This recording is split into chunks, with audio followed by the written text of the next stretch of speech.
Hello everybody, it's Kyra from BodyCandy. How are we all today? So it must be said, sorry about the clutter. I am having a declutter at the minute. I'm trying to get rid of all the tripods and stuff. So please just ignore that for the duration of this video. But before we get into it, what are we actually going to talk about? Extreme piercings. The mandible piercing. Heavy topic, absolutely. Remember to like, comment and subscribe to BodyCandy. Make sure you see all of our videos and let's start chatting about these extreme piercings. So just when we thought it was safe to stop talking about this one, it showed up on social media again. The mandible piercing. Thankfully the social media post turned out to be a trick with just a glued on ball end, but shockingly this is a real piercing. And today we're going to briefly discuss what it is and why it should not be allowed. The mandible piercing is a straight barbell that starts at the base of your tongue and exits under your chin. Like, I'm not squeamish. I'm not, I promise, but that upsets me. This sounds cool in theory, but the reality is that it's a dangerous piercing and nearly impossible to heal for obvious reasons. So your lower jaw isn't a hollow, empty space. It's full of stuff, like important stuff. So like nerves, muscles, salivary glands, cartilage. If you damage that stuff, it's not like a torn earlobe or a blowout.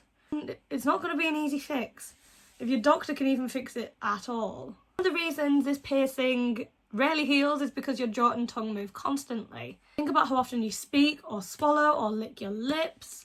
They all move at the same time. Because the jaw is obviously rather thick, talking about an extremely long fistula, possibly as much as like 3 inches in length. So not only is it going to be nearly impossible to heal, you're also going to need special jewellery, which is assuming you could find a reputable piercer to do this in the first place. Our mouth is a wet place full of saliva. Well, here's a fun thing about these piercings. Saliva will run down the jewellery and leak out the bottom. What could be sexier than a constant draw patch on the front of your shirt? You know what I mean?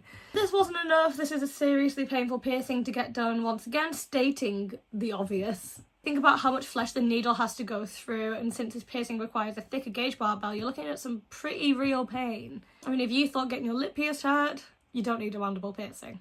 Actually, nobody does. So let's just mention that if there was a possibility that you could ever possibly heal one of these, it would still probably leak drool from the bottom.